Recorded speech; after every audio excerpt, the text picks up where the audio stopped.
Hey guys, how's it going? All right, I just want to give you guys a little story about what happened to my car a couple days ago.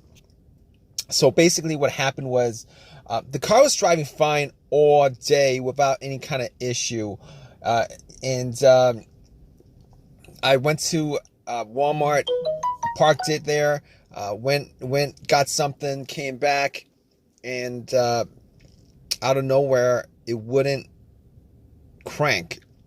So no crank, no start issue that I had. So basically, everything on the dash worked fine. Everything in the car worked fine. There was absolutely no issues at all. The remote worked fine. Was able to get into the car. Radio was blasting. Radio was on. Everything. All right. So basically, I was thinking to myself, probably the battery was the issue. So what I did was I turned on the headlights, went out and checked out the beam, just to give me a gauge on how bright the headlights were. I could probably determine whether the battery was good or not. And the headlights were really bright. So right off the bat, I was thinking if they were that bright, I should at least get like a really slow crank if the battery was kind of low. Regardless, I had to check out where the battery was. I went and checked out where the battery was just to make sure that all the terminals were clean and they were tight. And I noticed that the terminals were a little bit corroded. There was some white bluish stuff on there. So what I did was I took out a bottle of Coke, poured it on the terminals, and was trying to clean it with some paper towels, and was able to clean it pretty good. Now the terminals weren't super tight. I was able to wiggle it out, but they were snug in there, so I knew that it probably wasn't the terminal being loose that was causing the issue. And then after I cleaned it up, popped it back on, and tried to start the car, it did the same thing. It wouldn't crank, it wouldn't start. But everything else seemed to be working all right. So at that point, I was thinking to myself, all right, maybe it could be a weak ground wire. If you guys don't know what where the ground wire is, the main ground wire is pretty much the negative terminal, and most of the time it connects to the frame of your car. So I checked it just to make sure there's no corrosion, that it wasn't split or anything like that. There was no issues with it. So what I did after that was, I had a battery pack that I bought a couple of months ago because I had the same situation where I swapped out the battery. I was hoping that it was the battery, even though I swapped it out, considering I could actually just swap it out, at Walmart. So I actually put the battery pack on there. It was at 100%. Tried to start it, and still wouldn't start. So at that point, I knew it was probably not the battery. And even though, I didn't think it was the alternator, I could probably just at that point rule out the alternator, because if it was the alternator, the car would have at least slow cranked, or I would have been able to start it. And then once I took the battery pack off, it would have just died out. So at that point, I was able to rule out a bunch of stuff. I was able to rule out the battery, the ground cable, and the alternator, even though that probably wouldn't have caused the issue.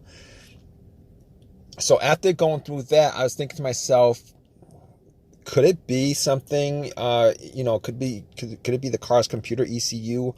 Because I did see a check engine light on my dash, and that check engine light was there. It's been there for a while, and I believe it was for a O2 sensor issue. Now, I did have an OBD2 that I bought from Walmart, and it was a $19 OBD2, one of the cheap ones, and I pretty much hooked it on to my OBD port, and try to make sure that I was actually getting a connection between the car's computer and the car itself. It did scan all the way through. Now I'm pretty sure that that the OBD2 wouldn't actually pick up anything that would cause a no crank, no start situation for the most part, except if if if the car's ECU, the car's computer was, uh, for some reason separated from the car. For what reason, couldn't communicate with the car. But anyway, regardless, I actually plugged it in. It scanned all the way through. Only code that popped up was the aux02 sensor code, and at that point, I was pretty sure that it wasn't anything to do with the car's computer, any codes that would cause it, and I actually had to move on to I had to move on to some other troubleshooting outside of that, because that wasn't causing the issue. So basically, I got to a couple of things, which were the fuses and the relays, which were were highly capable of causing a situation like this. And got to the fuses, checked out all the fuses, just to make sure that none of them were blown. And I was actually looking at them. Now, I didn't have a fuse tester on me. I didn't think it was the fuses.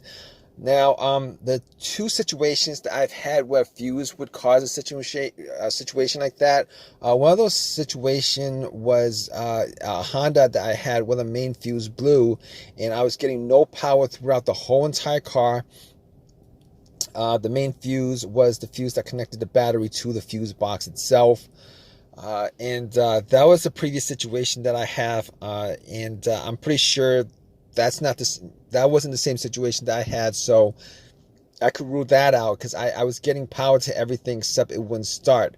Now, the other situation I had pertaining to a fuse that caused a no start situation was actually a crank no start situation, and I think one of the fuses actually blew. Then that fuse was connected to the ECU or the fuel pump. And I remember once I changed out that fuse, the car would crank, but it wouldn't stop. Once I changed out that fuse, it was able to start up. So I could rule out those two situations as being,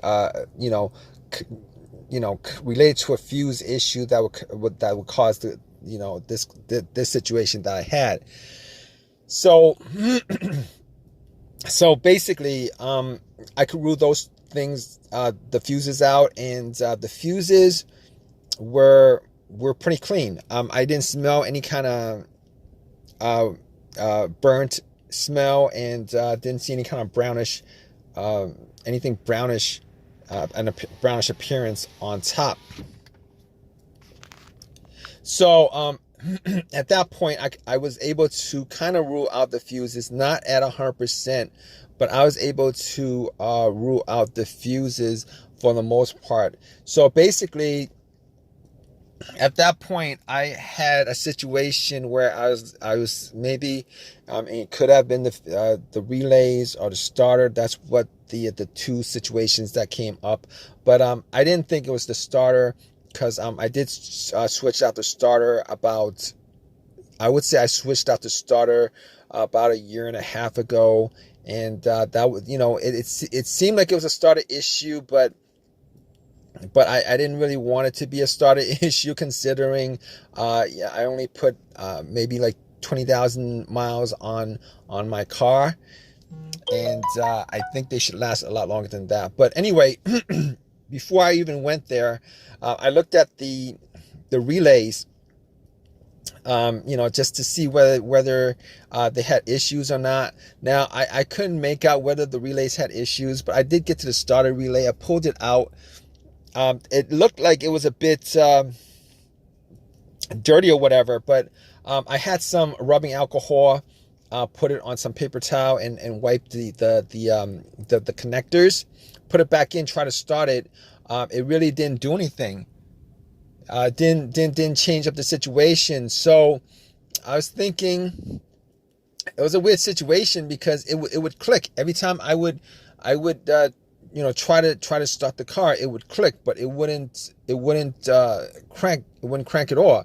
Normally when it clicks, it normally means that the relay is working, because that's what the relays do when there's electricity going through, that it clicks to connect the connection, to whatever it's relaying the electricity to.